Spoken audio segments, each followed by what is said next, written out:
हरे कृष्णा. श्रीमद भागवतम स्कंद 4 अध्याय 8 ध्रुव महाराजांचा गृहत्याग आणि वनगमन. आपले 69 श्लोक झालेले आहेत आणि आज 70वा वाचणार आहोत.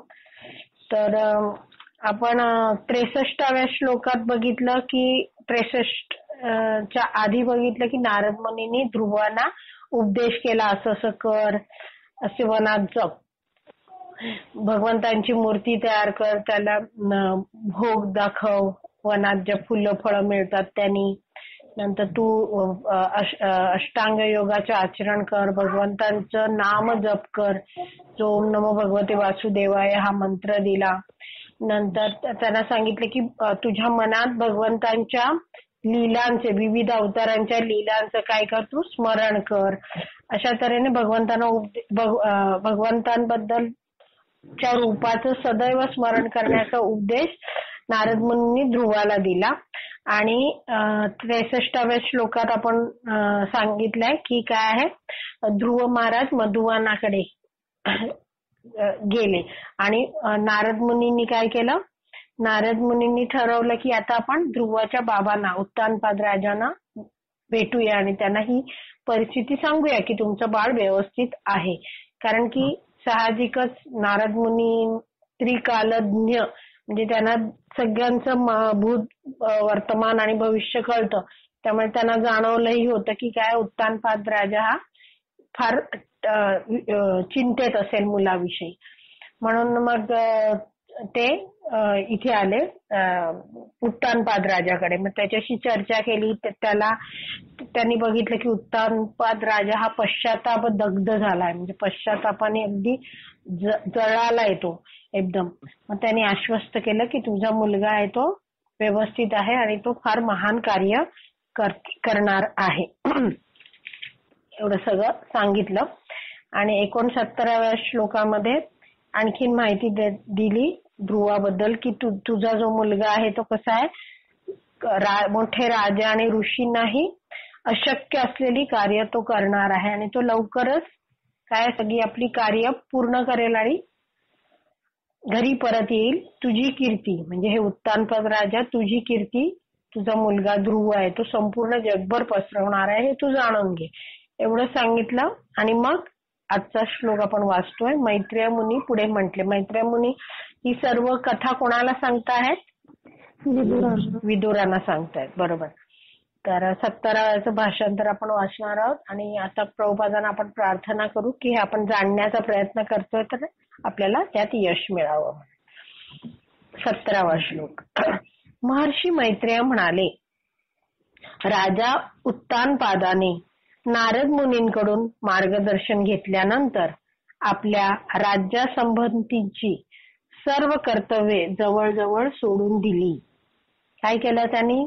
त्याला आता सांगितलं ना नारद मुनींनी की तुमचा मुलगा असं करणार आहे आणि तो लवकरच येणार आहे. त्यामुळे त्याला एक तर पहिले आश्वस्त झाला की हा माझा मुलगा नीट आहे. आणि मग त्याला उत्सुकता वाटायला लागली की आता मुलाबद्दल, की माझा मुलगा येणार आहे. त्यामुळे त्याचं कशातच लक्ष लागेना. त्यामुळे त्यांनी काय केलं, आपल्या राज्यासंबंधीची सगळी कर्तव्य सोडून दिली, आपल्या मंत्र्यांवर सोपवून टाकली. आणि मग त्याचं राज्य कसं होतं ते सांगितलेलं आहे इथे. भाग्य देवतेप्रमाणे ऐश्वर्यशाली आणि समृद्ध असे त्याचे राज्य अति विस्तृत होते. खूप मोठं राज्य होतं. राजाने अशा राज्याशी संबंधित सर्व कर्तव्ये त्यागली आणि तो केवळ आपला पुत्र ध्रुव याचे चिंतन करू लागला. 71वा श्लोक. दुसरीकडे आता हे काय उत्तानपादच्या राज्यातलं हे, तिथे सगळं त्याला सांगून नारद मुनी निघून गेलेत. आणि इथे दुसरीकडे आता वनात, मधुवनात ध्रुव काय आहे, नारद मुनी जे त्याचे आध्यात्मिक गुरु आहेत त्यांच्या उपदेशाप्रमाणे तो चालत कुठे आलाय, मधुवन ला आलेला आहे. आणि तिथे तो काय करतो आहे ते सांगितलं 71 मध्ये. दुसरीकडे ध्रुव महाराजांनी मधुवनात आल्यानंतर यमुना नदीमध्ये स्नान केले आणि अतिशय काळजीपूर्वक रात्री उपवास केला. तदनंतर देवर्षी नारदांनी उपदेश केल्याप्रमाणे त्यांनी पुरुषोत्तम भगवंतांच्या पूजनास प्रारंभ केला. आता आपण चित्र बघत होतो ना, ते पुन्हा बघा ज्याच्यात आपण एक चित्र बघितलं की ध्रुव महाराजांना गादीवरून म्हणजे बाबा त्याचे उत्तानपाद राजा सिंहासनावर बसलेत आणि उत्तम बाबांच्या मांडीवर आहे आणि ध्रुव महाराज चढणार होते पण त्यांना तिथे चढून नाही दिलं आणि ते चित्र आहे बघा आपण बघितलेलं. सगळ्यांना सापडतंय का बघा. प्रभुपादांच्या चित्रानंतर 3 पानं उलटल्यावर आहे ते. ते चित्र मिळालं सगळ्यांना. तर त्याच्या बाजूचं जे चित्र आहे ते ह्याच्यात बघा वर आहे नारद मुनी आहेत. त्यांच्याकडून अतिशय ध्यानपूर्वक लक्षपूर्वक ऐकणारा ध्रुव दिसतोय. ध्रुव महाराज दिसतात.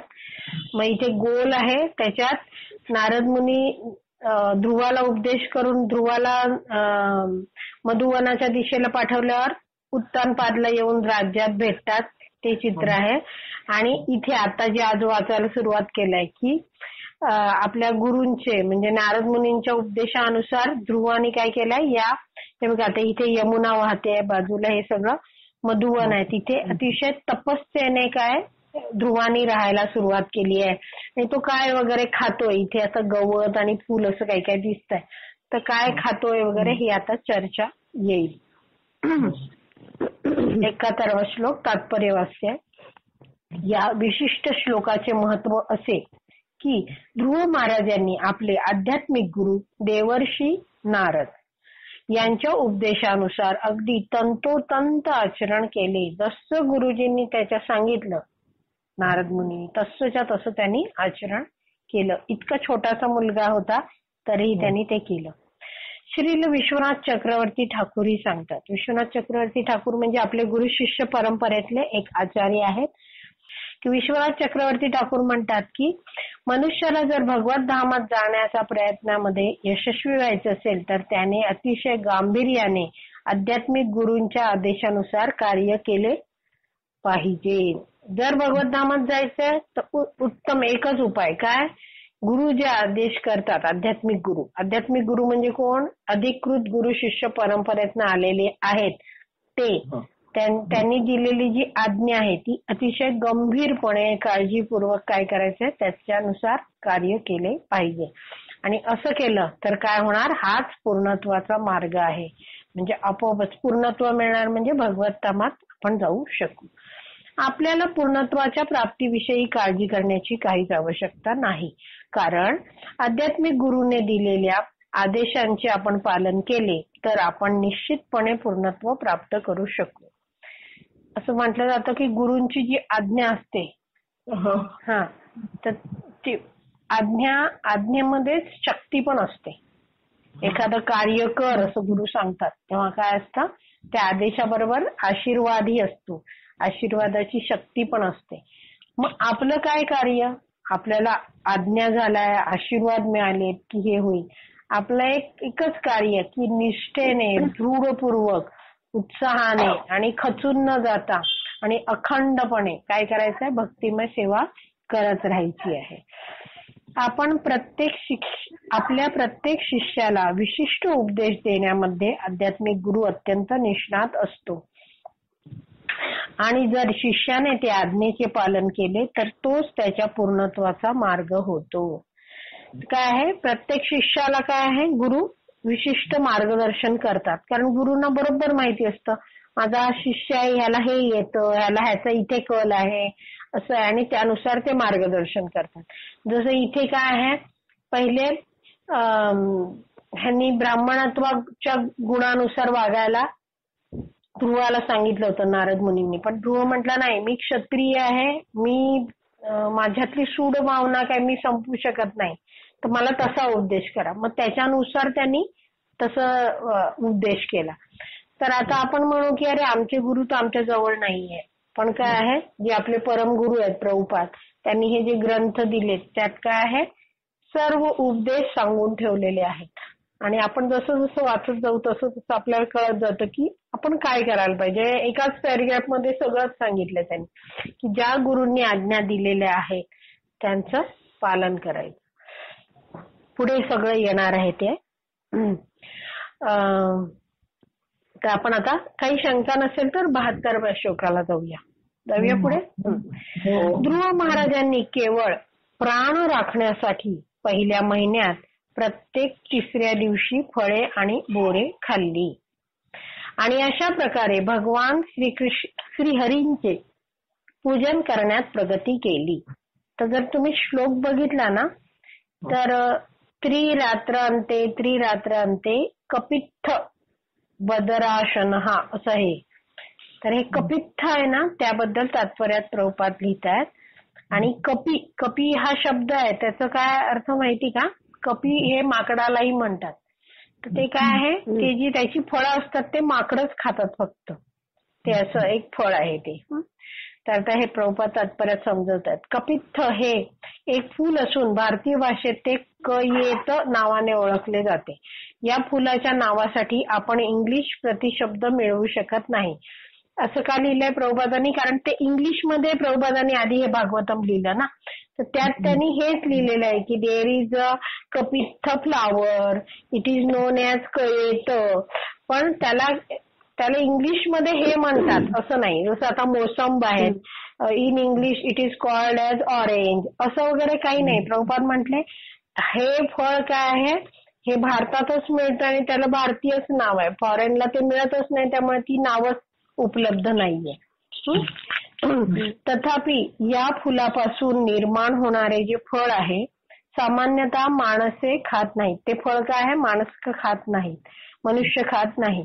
ते वनातील माकडे खातात. काय माकड आहेत तेच खातात फक्त. वनातली फळं आहेत ती.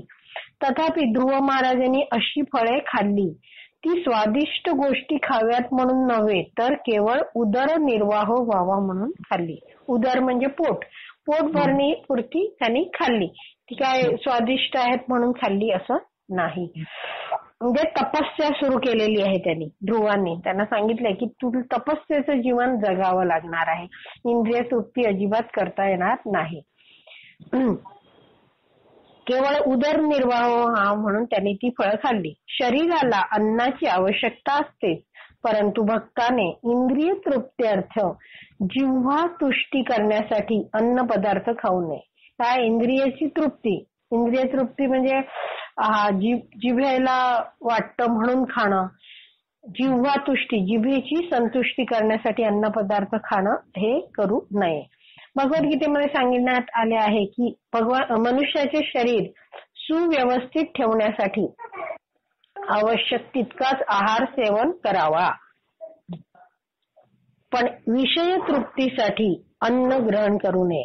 विषय तृप्ती म्हणजे काय? इंद्रिय असतात आणि इंद्रियांचे विषय असतात. तशी जीभ आहे हे एक इंद्रिय आहे, ज्ञानेंद्रिय, आणि त्याचा विषय काय आहे? रस, म्हणजे चवदार पदार्थ, चटकपटक. तर त्या गोष्टी त्या विषय तृप्तीसाठी म्हणजे जिभेच्या विषय तृप्तीसाठी म्हणजे रस तृप्तीसाठी अन्न ग्रहण करू नये, चवीसाठी करू नये. ध्रुव महाराज एक आचार्य आहेत आणि खडतर तपश्चर्या करून ते आपण भक्तिमय सेवेचे कसे आचरण करावे हे आपल्याला शिकवित आहे. आपण काय शिकू शकतो इथे? ध्रुव महाराजांकडून तपस्या कशी करायची ते शिकू शकतो. आणि तपस्या करताना भक्तिमय सेवा कशी करायची हे शिकू शकतो. ध्रुव महाराजांच्या सेवेची पद्धती आपण योग्यपणे जाणून घेतली पाहिजे. आपले दिवस त्यांनी किती कठोरपणे व्यतीत केले ते पुढील श्लोकांमध्ये आढळून येईलच. कसे राहिले ते खूप कठोरतेने त्यांनी तपश्चर्या केली. जसे इथे काय केलंय त्यांनी, पहिल्या 1 महिन्यात त्यांनी प्रत्येक तिसऱ्या दिवशी म्हणजे दर 3 दिवसांनी ते फक्त थोडी फळे आणि बोरं खायची. परत 2 दिवस काय नाही, परत तिसरा दिवस आला परत फळं आणि बोरं, म्हणजे त्यांनी उपवास सुरू केले. बघा 2 दिवस न खाता तिसऱ्या दिवशी खायचे असं उपवास सुरू केले.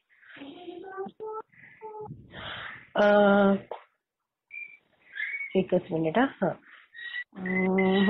पुढील श्लोकामध्ये आढळून येईल. आपण सदैव ध्यानात ठेवले पाहिजे की भगवंतांचा अधिकृत भक्त होणे हे सोपे नाही. भगवंतांचा अधिकृत भक्त म्हणजे काय? भगवंतांचा खरा भक्त होणं काय आहे? सोपं कार्य नाहीये. कारण एवढं सगळी तपस्या आहे. पण इथे प्रभुपाद चैतन्य महाप्रभूंबद्दल सांगतात जे नमो महावदन्याय अवतार आहेत. वदन्याय म्हणजे उदार, महाउदार असे भगवान श्रीकृष्ण चैतन्य महाप्रभू म्हणून आपल्या कलियुगात आले. ही सगळी ध्रुव महाराजांची चर्चा आहे ती सत्ययुगात आहे. तेव्हा भगवंतांची प्राप्ती कशी करली जायची? तपस्येने, ध्यान, अनेक वर्ष ध्यान केल्याने भगवंतांची प्राप्ती होऊ शकायची. पण इथे चैतन्य महाप्रभूंच्या कृपेने काय झालं ते सांगतात प्रभुपाद. परंतु श्री चैतन्य महाप्रभूंच्या कृपेने या युगामध्ये हे कार्य म्हणजे भक्ती करणं हे कार्य सोपे झाले आहे. तथापि आपण जर चैतन्य महाप्रभूंच्या उदार उपदेशांचेही पालन केले नाही तर भक्तिमय सेवेतील नियमित कर्तव्यांचे पालन आपल्याकडून होण्याची तरी अपेक्षा आपण कशी करावी? प्रभुपाद काय म्हणतात? चैतन्य महाप्रभूंनी जे उपदेश केले त्याचं पालन केलं पाहिजे.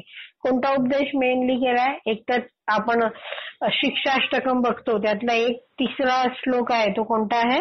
तृणादपि सुनिचन, म्हणजे मनुष्याने कसं पाहिजे? नम्र राहिलं पाहिजे गवताच्या पात्यापेक्षाही, आणि वृक्षापेक्षाही, झाडापेक्षाही कसं राहिलं पाहिजे? सहनशील झालं पाहिजे. मानाची अपेक्षा, स्वतःच्या मानाची अपेक्षा करायची नाही, पण इतरांना मान द्यावा. असे जे आहे हे कार्य, हा उपदेश आहे त्याचं पण पालन केलं पाहिजे. जर असं पालन केलं नाही तर काय? भक्तिमय सेवेतील नियमित कर्तव्यांचे पालन आपल्याकडून कशा प्रकारे होईल असं प्रभुपाद म्हणतात. ध्रुव महाराजांनी केलेल्या तपश्चर्येचे या युगामध्ये म्हणजे आपल्या कलियुगामध्ये अनुसरण करणे शक्य नाही. एवढी तपश्चर्या आपल्याला होणार नाही. परंतु मूलभूत तत्वांचे पालन केले पाहिजे. मूलभूत तत्व म्हणजे काय?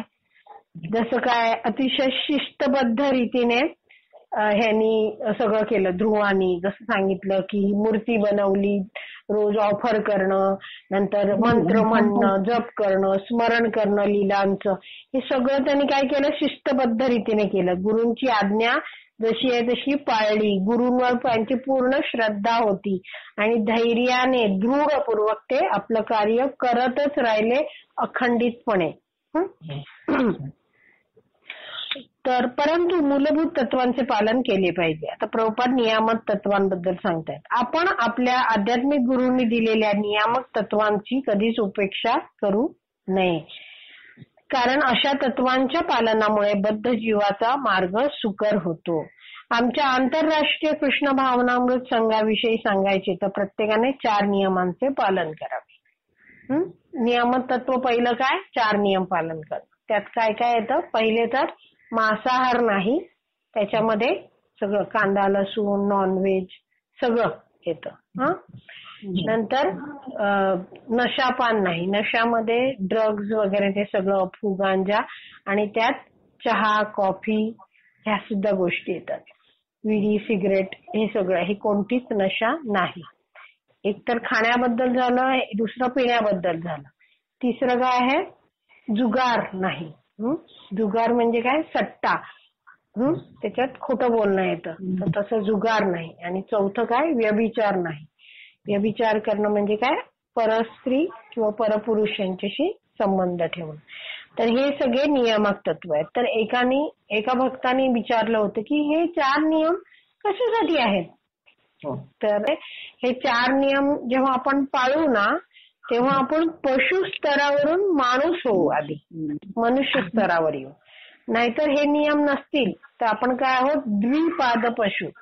पशु असतो तो 4 पायाचा पशु असतो, चतुर्पाद पशु. पण आपण काय केवळ पशुसारखंच आहार, निद्रा, भय, मैथून, खाणं, पिणं, झोपणं, स्वतःचं संरक्षण करणं, इंद्रिय तृप्ती ह्यातच अडकून राहिलं तर आपण पशु समान आहोत. पण जेव्हा हे 4 नियम पाळतो, थोडीशी तपस्या करायला लागतो. तर हे 4 नियमांबद्दल 1-2 मिनिटात सांगते. मांसाहार नाही. मांसाहार नाही हे केल्यामुळे आपण ऍक्च्युली धर्माला 4 पाय आहेत. एक स्टूल आहे, त्याला कसं टेबलाला 4 पाय असतात आणि त्याच्यावर धर्म आहे उभा, तसे धर्माचे 4 पाय. एक आहे धर्माच्या, तुम्ही एक स्पेलिंग लक्षात ठेवा, मॅक्ट, MACT, मॅक्ट. एम येतो मर्सी, मर्सी म्हणजे दया. जर मांसाहार केला तर दया राहत नाही, बरोबर? मांसाहार कसा क्रूरतेने केला जातो, कापलं जातं हे वगैरे, त्यामुळे दया राहत नाही. जर मांसाहार केला तर धर्माचा दया हा खांब काय होऊन जाईल? तुटून जाईल. कळलं पहिलं? मग जर नशा केली, नशापान केलं, MA मॅक्ट मधला एम झाला मर्सी. ए म्हणजे काय? ऑस्टेरिटी. ऑस्टेरिटी म्हणजे तपस्या. जर नशा केली तर स्थिर बसता येईल का? नशा केलेला माणूस कसा असा डुलत डुलत असा पडत पडत चालतो, म्हणजे त्याला नीट स्थिरपणे बसताही येणार नाही. तो माणूस तपस्या करू शकतो का? नाही. म्हणजेच नशापान केल्यामुळे धर्माचा जो तपस्या हा खांब आहे तो तुटून जातो. बरोबर. तिसरं काय आहे? जुगार नाही. जुगार मध्ये काय होतं? खोटं बोलणं, म्हणजे असत्य बोलणं, फसवणं इतरांना, हे सगळं येतं. आणि धर्माचा एक खांब आहे सी आहे. बरं, टी मी बोलले आधी. टी म्हणजे ट्रुथफुलनेस, म्हणजे सत्य बोलणं. तर जर जुगार खेळला तर काय? ट्रुथफुलनेस म्हणजे सत्यता आहे, तो खांब तुटून जाईल. MAC राहिला. सी म्हणजे काय? क्लीनलीनेस म्हणजे शुद्धता. तर व्यभिचार नाही हा चौथा हे आहे. तर व्यभिचार जर केला तर धर्माचा जो शुद्धता हा पाय आहे, हा खांब आहे, तो तुटून जाईल. का? कारण की काय आहे? व्यभिचार जेव्हा करतो तेव्हा काय होतं? मनाने किंवा ह्याने काय होतं? अशुद्ध होऊन जातो आपण. त्यामुळे धर्माचे हे 4 खांब आपल्या जीवनात मजबूत राहण्यासाठी आपण हे 4 नियमांचं पालन करतो. MACT. एम म्हणजे मर्सी. मर्सी म्हणजे दया. दया राखावी म्हणून मांसाहार नाही. एम म्हणजे ऑस्टेरिटी. ऑस्टेरिटी म्हणजे तपस्या. तपस्या करू शकू, नीट भगवंतांचं नामस्मरण करू शकू स्थिर बसून, ह्याच्यासाठी नशापान नाही. MAC. सी म्हणजे क्लीनलीनेस, शुद्धता. शुद्धता म्हणजे हे शुद्धता राखण्यासाठी व्यभिचार नाही केला पाहिजे. आणि टी म्हणजे ट्रुथफुल, सत्यता आपल्या जीवनात राहण्यासाठी आपण जुगार नाही खेळला पाहिजे. हे जर केलं तर मनुष्य म्हणजे जीव काय मनुष्य स्तरावर येतो हे 4 नियमाने, आणि मग तो काय करतो? भक्ती करू शकतो. ठीक आहे. यासाठी हे नियम दिलेले आहेत. तर हे 4 नियमांचं पालन करावं. 16 माळा जप करावं. हरे कृष्ण महामंत्राचा जप करावा. आणि जिव्हा तृप्त्यर्थ म्हणजे जिभेच्या तृप्ती प्रित्यर्थ स्वादिष्ट भोजन खाण्याऐवजी भगवंतांना अर्पण केलेला केवळ प्रसाद ग्रहण करावा. आता तुम्ही कसे आहेत? तुम्ही खेडेगावात राहणारे आहेत, तुम्हाला कदाचित माहित नसेल, पण मुंबई सारख्या मोठ्या मोठ्या शहरांमध्ये लोक जिभेच्या तृप्तीसाठी 20-20, 30-30 किलोमीटर गाड्या चालवत जातात की अरे त्या हॉटेलला फार भारी खायला मिळतं म्हणून सगळे तिकडे जातात. म्हणजे जिभेच्या लालसेपायी ते इथे तिथे सारखे नाचत असतात. त्यामुळे दिलंय की जिव्हा तृप्त्यर्थ स्वादिष्ट भोजनासाठी इथे तिथे न पळता काय केलं पाहिजे? भगवंतांना अर्पण केलेलाच प्रसाद ग्रहण करावा. आणि काय होतं? जिभेतनं प्रसाद गेल्यावर काय होतं? आपलं जसा आहार तसं काय होणार? मग आपले विचार पण बदलणार. जर खराब माणसांनी केलेलं आहे ते खाल्लं तर काय होणार? आपले विचार पण खराब होणार. त्यामुळे प्रसादच खायला हवा असे आम्ही सांगतो. प्रभुपाद म्हणतात याचा अर्थ असा मुळीच नाही की आपल्या उपासाच्या वेळी भगवंतांनीही उपास करावा. हे मंदिरांसाठी सांगितलेलं आहे. आता कसं आहे, मंदिरांमध्ये काय आहे? उपवास असतो आपला, एकादशी असते ना, त्यावेळी मंदिरात भगवंतांना ज्या प्लेट्स ठेवतात म्हणजे जो प्रसाद असतो तो काय असतो? आपल्या वरण भात भाजी पोळी सगळं खीर वगैरे असं असतं. म्हणजे आपली एकादशी म्हणून भगवंतांची एकादशी नसते. पण आता तुम्ही म्हणाल किंवा मी म्हणेन की अरे पण माझ्या घरात तर आम्ही 4च जण आहोत आणि आम्ही सगळे एकादशीच करतो, मग आम्ही ते जेवण करून काय करायचं? तर काय आहे, मंदिर ह्याच्यात मंदिरात भगवंतांची स्थापना कशी आहे? प्राण प्रतिष्ठा. त्यामुळे त्यांना एकदम असं सगळं शिस्तबद्ध असतं. आपल्या घरी काय? प्रेम प्रतिष्ठा. शिस्त आहे पण कशी आहे? प्रेमाची शिस्त आहे. त्यामुळे आपला उपवास आहे तर आपले भगवंत काय करतात? आपण जी काय करू, वरईची खीर करू किंवा बटाट्याची साधी भाजी करू किंवा काय जे काय करू तर ते काय भगवंत हे करणार. असं नाहीये की अरे ते मंदिरात जर सगळं जेवण ऑफर करतात तर आपण पण करावं. नाही. आपल्याला जे शक्य आहे, जसं भक्तिविनोद ठाकूर म्हणतात, स्थाने स्थितः. तुम्ही मंदिरात असाल तर मंदिराप्रमाणे वागा. तुम्ही घरी आहात तर तुम्हाला जसं हे होईल तसं करा. बरोबर.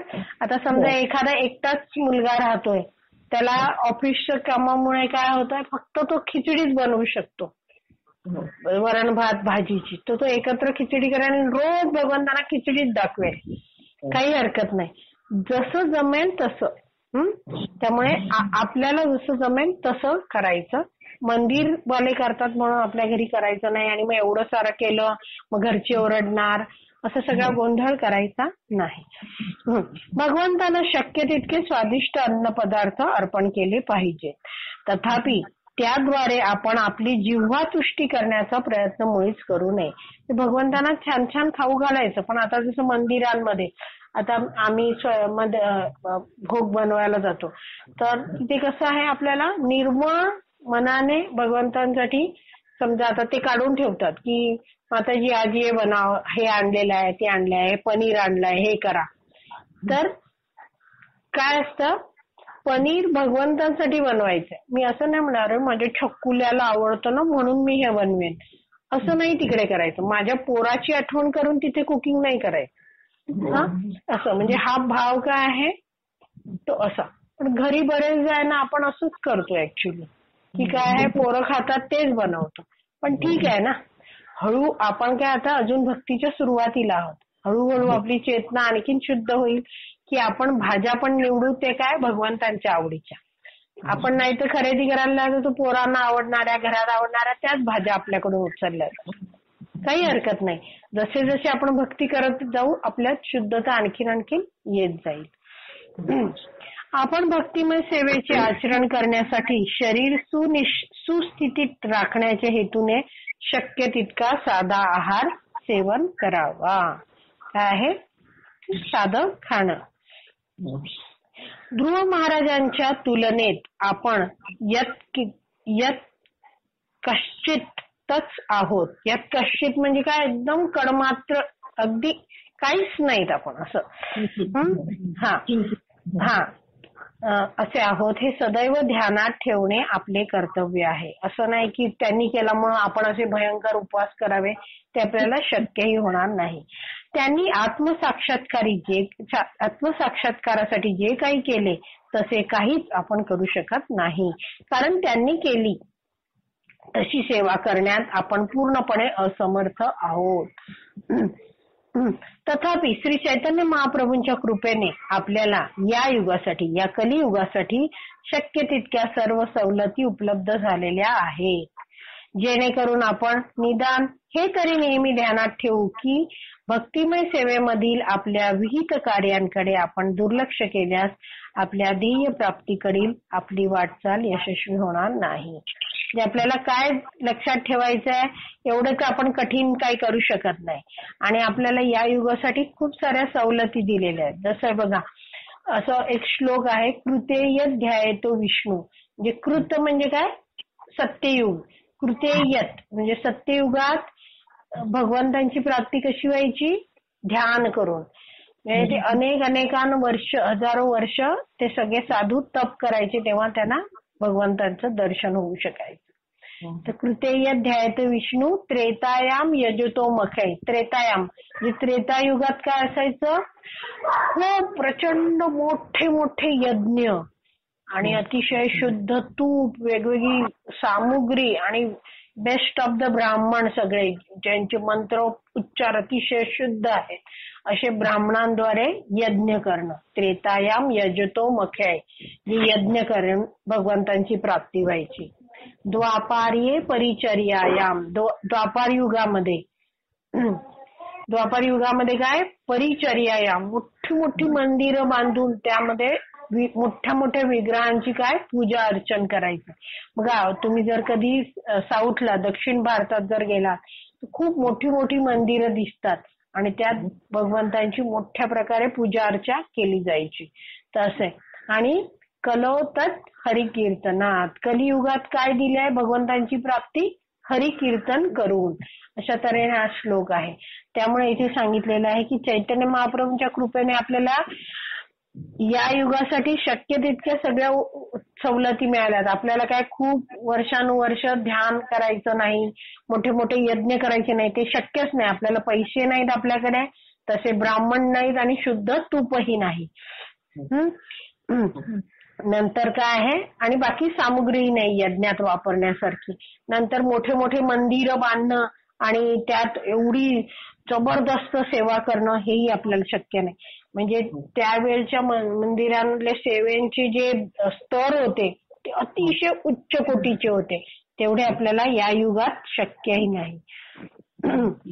म्हणून या सगळ्या सवलती चैतन्य महाप्रभूंनी आपल्याला उपलब्ध करून दिल्या, जेणेकरून काय करू शकू आपण, कमीत कमी हे लक्षात ठेवू काय, की भक्तिमय सेवा करताना आपल्या विहित कार्याकडे म्हणजे नेहमी जे आपल्याला सांगितलंय, नियमितपणे जप करा, नियमितपणे काय करा, ह्या नियमांचं पालन करा, एकादशी पालन करा, असे जे विहित रोजची कार्य दिलेली आहेत त्याच्याकडे जर आपण दुर्लक्ष केलं तर जे आपल्याला ध्येय करायचंय, ध्येय काय, भगवंतांची प्राप्ती, तिकडची आपली वाटचाल यशस्वी होणार नाही.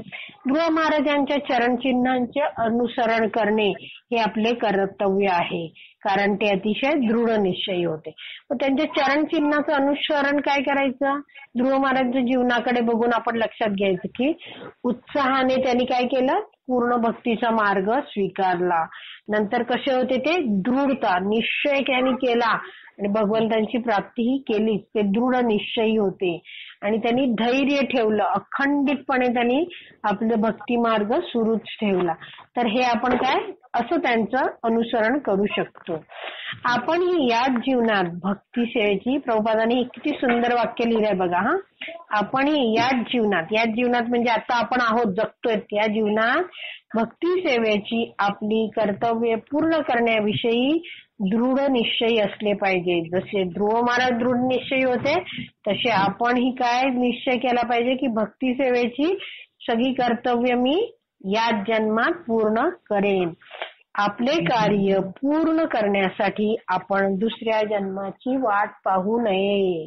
प्रभुपाद काय म्हणतात, पुढच्या जन्मी करू ना उरलेली भक्ती, नाही, काय करा, ध्रुव महाराजांकडून जाणून घ्या, त्यांच्याकडून दृढता शिका आणि याच जन्मात काय करा, आपली भक्ती पूर्ण करा. ठीक आहे. 73वा श्लोक. काही शंका आहे? 73वा श्लोक भाषांतर. दुसऱ्या महिन्यामध्ये ध्रुव महाराज केवळ प्रत्येक 6व्या दिवशी अन्नग्रहण करीत. म्हणजे आधी 2 दिवस उपास करून तिसऱ्या दिवशी खायचे, दर 2 दिवस उपास करून. आता दुसऱ्या महिन्यात दर 5 दिवस उपास करून 6व्या दिवशी खायचे. काय खायचे? आणि अन्न म्हणून ते वाळलेले गवत आणि पाने सेवन करीत. तपश्चर्या आणखीन त्यांनी कठोर करायला सुरुवात केली. काय? दर 6व्या दिवशी वाळलेलं गवत आणि पानं सेवन करीत. अशा प्रकारे त्यांनी आपली आराधना चालू ठेवली. भगवंतांचं मंत्राचं जप, नाम जप, भगवंतांची मूर्तीची सेवा, नंतर हृदयात भगवंतांचं सतत चिंतन आणि भगवंतांच्या लीलांचं स्मरण, हे सगळं सुरू ठेवलं. आता तिसरा महिना, पुढचा श्लोक 74वा. तिसऱ्या महिन्यामध्ये ते प्रत्येक 9व्या दिवशी केवळ पाणी पित. 8 दिवस काहीच नाही, 9व्या दिवशी थोडं पाणी, परत 8 दिवस काहीच नाही, 9व्या दिवशी पाणी, असं तिसरा महिना काढला त्यांनी. अशा प्रकारे ते पूर्णपणे समाधीत स्थित राहिले. समाधी म्हणजे काय? जे ध्यान असतं, भगवंतांचं जे स्मरण असतं. ध्यान म्हणजे थोडा काळ एका ठिकाणी असं स्मरण करत राहणं. धारणा म्हणजे आणखीन जास्त काळ असं राहणं. आणि समाधी म्हणजे खूप काळ, खूप खूप खूप तास. तसं त्यांनी काय केलं, समाधीमध्ये ते आता स्थित राहू लागले. आणि ज्यांचे गुणगान निवडक श्लोकांनी केले जाते त्या भगवंतांची त्यांनी उपासना केली. आता इथे या श्लोकामध्ये 74वा जर श्लोक बघितला तर दुसरी ओळ जी आहे त्यात दिलेला आहे उत्तम श्लोकम. उत्तम श्लोक हा दुसरा शब्द आहे बघा. त्याचा अर्थ आहे, भगवान श्रीकृष्णांचं नाव आहे की ज्यांची निवडक श्लोकांनी पूजन केले जाते, त्यांची स्तुती केली जाते, त्यांचं वर्णन केलं जातं. उत्तम श्लोक हे भगवंतांचं नाव आहे. तर अशा उत्तम श्लोक भगवंतांची ते उपासना करत राहिले. 75वा श्लोक. चौथ्या महिन्यात ध्रुव महाराजांनी प्राणायामामध्ये ध्रुव महाराज प्राणायामामध्ये पूर्णपणे पारंगत झाले. प्राणायाम मध्ये काय असतं, आपलं जे श्वास घेणं आणि निश्वास टाकणं ह्याच्यावर काय असतं, ताबा मिळवणं असतं. त्यात ते एकदम पारंगत झाले, कुशल झाले. आणि अशा प्रकारे चौथ्या महिन्यात त्यांनी काय केलं, प्रत्येक 12व्या दिवशी त्यांनी केवळ श्वास घेतला. म्हणजे 11 दिवस काय श्वास नाही घेतला, फक्त 12व्या दिवशी श्वास, पुन्हा 11 दिवस श्वास नाही, परत 12व्या दिवशी श्वास, असा चौथ्या महिन्यात केलं. अशा रीतीने ते आपल्या स्थितीमध्ये पूर्णतः दृढ झाले आणि त्यांनी पुरुषोत्तम भगवंतांची आराधना केली. हे सगळं करताना भगवंतांची भक्ती करणं त्यांनी सोडलं नाही, भक्ती करतच राहिले. 76वा श्लोक.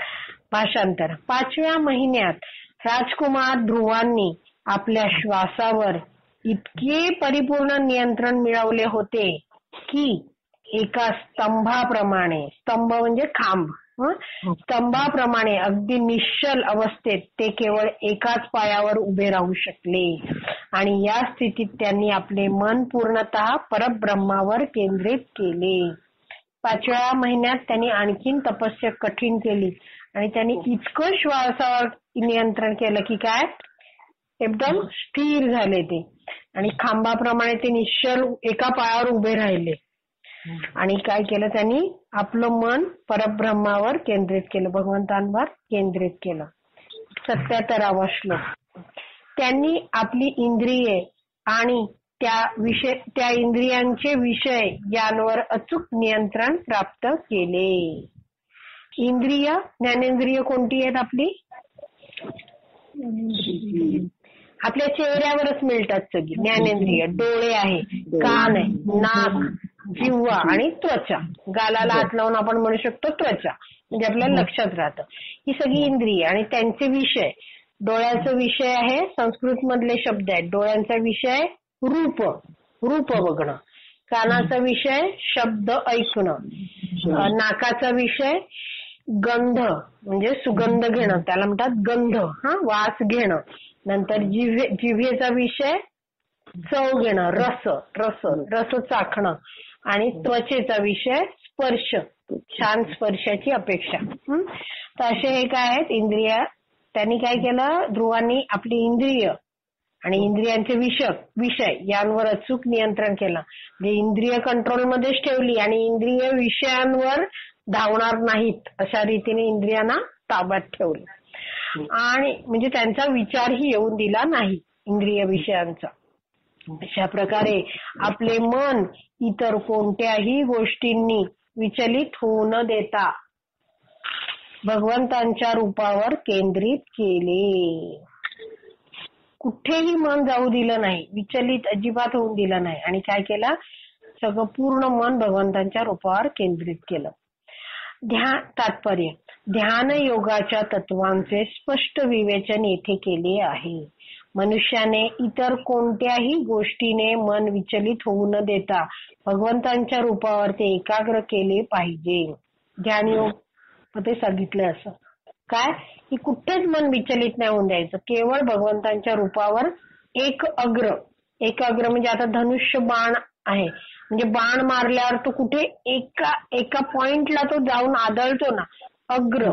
तसं तो एकाग्र आपलं मन पण काय आहे, एकाच ठिकाणी केंद्रित करायचं. आणि एक ठिकाण म्हणजे काय आहे, भगवंतांचं रूप, भगवंत, त्याच्यावर एकाग्र केलं पाहिजे. आता प्रभुपाद परत ते निराकारवादी आहेत त्यांच्याबद्दल म्हणतायत की एखाद्या निराकार गोष्टीवर मनुष्याने ध्यान केंद्रित करावे असे मुळीच नाही. कारण ध्यान करण्यासाठी रूप, डोळ्याचा विषय आहे ना रूप, तर तो काय आहे, काहीतरी रूप असायला पाहिजे, आकार असायला पाहिजे. पण निराकार गोष्टी ज्याला आकारच नाही त्याच्यावर ध्यान केंद्रित करणं असं मुळीच नाही. निर्विशेष गोष्टीचे ध्यान करण्याचा प्रयत्न करणे म्हणजे केवळ काला अपव्ययच आहे, काल अपव्यय. आता हे पुन्हा प्रभुपाद का सांगतात माहिती का, प्रभुपादांची जर प्रणिती बघितली आपण म्हणतो की नमो विष्णुपदाय कृष्णप्रेष्ठाय भूतले श्रीमते भक्ती वेदांत स्वामी निती नामिनी. याचा अर्थ काय आहे मी काय करतो, नमन करतो. नमो विष्णुपादाय. काय आहे, प्रभुपादांनी काय केलेलं आहे, विष्णुपादाय म्हणजे भगवंतांच्या चरणाशी त्यांनी आश्रय घेतलाय. विष्णुपादाय कृष्ण प्रेष्ठाय, कृष्णाला ते अतिशय आवडते आहे. आणि भूतले, ते भूतलावर आलेत भगवंतांच्या आज्ञेमुळे. श्रीमते भक्तिवेदांत, प्रभुपादांचं नाव काय आहे, भक्तिवेदांत स्वामी इति नामिने, त्यांचं असं नाव आहे. आणि मी त्यांना काय करतोय, सादर प्रणाम करतो आहे. आता पुढचं जे आहे ना, दुसरा भाग जो प्रार्थनेचा प्रभुपादांच्या प्रणतीचा, तो आहे नमस्ते सारस्वती देवे. सारस्वती म्हणजे प्रभुपादांच्या गुरूंचं नाव आहे भक्ती सिद्धांत सरस्वती ठाकूर. मग सरस्वती ठाकूरांचा शिष्य, शिष्य म्हणजे मुलासारखा असतो, त्यामुळे पित्यावरून मुलाचं नाव ठरतं. जसं दशरथ महाराजांमुळे रामाला दाशरथी राम म्हणायचे, वसुदेवामुळे कृष्णाला वासुदेव म्हणतात, तसं प्रभुपादांना भक्तिसिद्धांत सरस्वतीमुळे सारस्वती पण म्हटलं जातं. नमस्ते सारस्वती देवी म्हणजेच काय आहेत ते सरस्वती ठाकूर, भक्तिसिद्धांत सरस्वती ठाकूरांचे काय आहेत, प्रिय सेवक आहेत, शिष्य आहेत. काय केलं त्यांनी, गौरव आणि प्रचारिणे. प्रभुपाद काय करायला आले, गौरव, गौरव म्हणजे चैतन्य महाप्रभूंची वाणी, जो उपदेश आहे त्याचा प्रचार करायला आले. आणि एक महत्वाचं आता ज्याच्यावर चर्चा चालू आहे ते निर्विशेष शून्यवादी पाश्चात्य देश तारिणे. पाश्चात्य देशामध्ये हे दोन खूप विचार आहेत. काय, एक तर निर्विशेष. निर्विशेष म्हणजे काय, काही विशेष नाही भगवंत, म्हणजे त्याला नाही आकार, नाही रंग, नाही रूप असं म्हणणं. आणि शून्यवादी म्हणजे बुद्धिझम. बुद्धिस्ट काय म्हणतात, फक्त हा जन्म आहे, त्याच्यानंतर सगळं शून्य. तर हे दोन जे विचार आहेत ना, ते पाश्चात्य देशात, विदेशात प्रचंड आहेत. म्हणजे आपण कसं आपण भगवंतांना मानतो, आकार साकार हे असं ते कोणीच नाही. तिकडचे लोक आहेत ते सगळे हसतात. आता आपल्याला असं दिसतं की खूप मानतायत, कारण हे सगळं प्रभुपादांनी इतके वर्ष प्रचार केला. 1965 पासून प्रचार केला, म्हणून आपल्याला हे 65 पासून 2000 पर्यंत म्हणजे ती झाली 35 वर्ष आणि ही 20, म्हणजे गेले 55 वर्षाच्या प्रचारामुळे हे दिसतंय एवढं. हे नाहीतर जेव्हा प्रभुपाद गेले तेव्हा कम्प्लीट सगळे होते निराकारवादी होते आणि शून्यवादी होते, बरोबर. तर तेव्हा प्रभुपादांनी त्यांना प्रचार केला आणि भक्ती मार्गाचा उपदेश करून पाश्चात्य देश आहे, जो पश्चिमात्य देश आहे, आपण पूर्वेकडचे देश आहोत आणि आपल्या पश्चिमकडचे देश आहेत ते सगळे इंग्लंड, अमेरिका वगैरे सगळे, त्या देशाला काय वाचवलं, त्या देशातल्या लोकांना काय केलं, तरुण नेलं. ठीक आहे. तर म्हणून प्रभुपाद नेहमी ह्याचा उल्लेख करतात वेळोवेळी. आपल्याला वाटेल की का प्रभुपाद सारखं सारखं करतात, कारण प्रभुपादांना रोजच्या रोज अशा लोकांना उत्तर द्यावं लागायचं. रोजच्या रोज प्रभुपादांना भेटलेला प्रत्येक व्यक्ती तिकडे कसा होता, ज्याचं भगवंतांना आकार आहे ह्याच्यावर विश्वास नव्हता, शून्यवादी होते. त्या सगळ्यांना प्रभुपादांनी अतिशय व्यवस्थितरित्या प्रचार केला आणि काय केलं, भक्त बनवलं. दिवसभर अशा लोकांना भेटायचे, प्रचार करायचे, उपदेश द्यायचे, लेक्चर द्यायचे आणि रात्री थोडा वेळ झोपून ही सगळे ग्रंथ लिहायचे. मग दिवसभरात जे आहे ते उमटणारच ना त्या लेखनामध्ये की असं आहे. म्हणून प्रभुपाद दरवेळी म्हणतात की हे निर्विशेषवादी जे सांगतात तसं ध्यान म्हणजे चुकीचं आहे, असं चुकीचं आहे. तो काल अपव्यय आहे, ते नुसताच वेळ फुकट घालवतात. कारण तसे केल्याने अनावश्यक क्लेशच भोगावे लागतात. काहीच नाही, त्याच्यात काही आनंदच नाहीये. भगवंतांची भक्ती केल्याने जो आनंद आहे तो कुठेच नाही. भगवद्गीता या गोष्टीचे अनुमोदन करते. 12.5 भगवद्गीतेमध्ये आपण क्लेशो अधिकतरस्तेषां अव्यक्त आसक्त चेतसं, भगवंत काय म्हणतात की जे अव्यक्त आसक्त म्हणजे निराकार व्याधी आहेत ते काय आहे, त्यांना क्लेशच भोगायला लागतात. कारण ते म्हणतात भगवंत म्हणजे काय, नुसती शक्ती आहे, प्रकाश आहे आणि त्यांना त्या ब्रह्मन मध्ये विलीन व्हायचं असतं. भगवंतांचं प्रकाश म्हणजे काय, ब्रह्मन म्हणतात, त्यात विलीन व्हायचं असतं. आणि त्याचं ज्ञान म्हणजे काय, भगवंत सच्चित आनंदमय रूप आहे. हा, तर एक तुम्हाला कन्सेप्ट सांगते, संकल्पना, की नुसतं ह्या तेज, भगवंतांचं तेज ह्यालाच सर्वस्व मानणारे असतात ना, ते कोण आहेत? हे ब्रह्मणवादी, हा, निराकारवादी. हा, नंतर दुसरी स्टेप आहे, ते त्यांना फक्त भगवंतांचं शाश्वत रूप कळू शकतं. भगवंत कसे आहेत? सच्चित आनंदमय आहेत. तर सत म्हणजे शाश्वत, ते कोणाला कळू शकतं? ह्या निराकारवाद्यांना. काय कळू शकतं? की हे तेज आहे. हा, एवढं कळलं एक स्टेप? हा माताजी? हा. दुसरी स्टेप आहे योगी. योगी लोक काय करतात? आपल्या हृदयातल्या परमात्म्यावर काय करतात? ध्यान करतात. हा, तर त्यांना काय कळू शकतं? भगवंतांचं सच्चित आनंद मधलं सत म्हणजे शाश्वत रूप तर कळतंच, पण चित म्हणजे ज्ञानमय रूप पण कळतं. हा, निराकारवादांना फक्त सत म्हणजे शाश्वतच कळतं. वरती लेवलला आहे ते योगी, ते भगवंतांचं स्मरण आपल्या हृदयातल्या परमात्म्यावर करतात. त्यांना भगवंतांचं शाश्वत आणि वरचं चित म्हणजे ज्ञानमय रूप कळू शकतं. आणि जे भक्त आहेत ते काय करतात? भगवंतांचं सच्चित आनंदमय रूप त्यांना समजू शकतं, तो साक्षात्कार त्यांना होऊ शकतो. कारण काय आहे? ते भगवंतांच्या रूपावर ध्यान केंद्रित करतात, भगवंतांच्या रूपाला मानतात, जाणतात, त्यांची सेवा करतात. हा, म्हणून त्यांना काय कळू शकतं? त्यांना ते एक शाश्वत आहे, म्हणजे त्यांना कळतं की भगवंत शाश्वत आहेत, मच्चित म्हणजे ज्ञानमय आहेत, आणि भगवंत कसे आहेत? आनंदमय आहेत. आणि भगवंतांची सेवा करून भक्त आनंदी होऊ शकतो. बरोबर. पण जे हे निराकारवादी आहेत त्यांना फक्त शाश्वतच रूप कळतं भगवंतांचं, तेजोमय रूप, हा, शक्तिमय. मग त्यांना आनंद मिळेल का? नाही, तो फक्त भक्तांना मिळतो. बरोबर.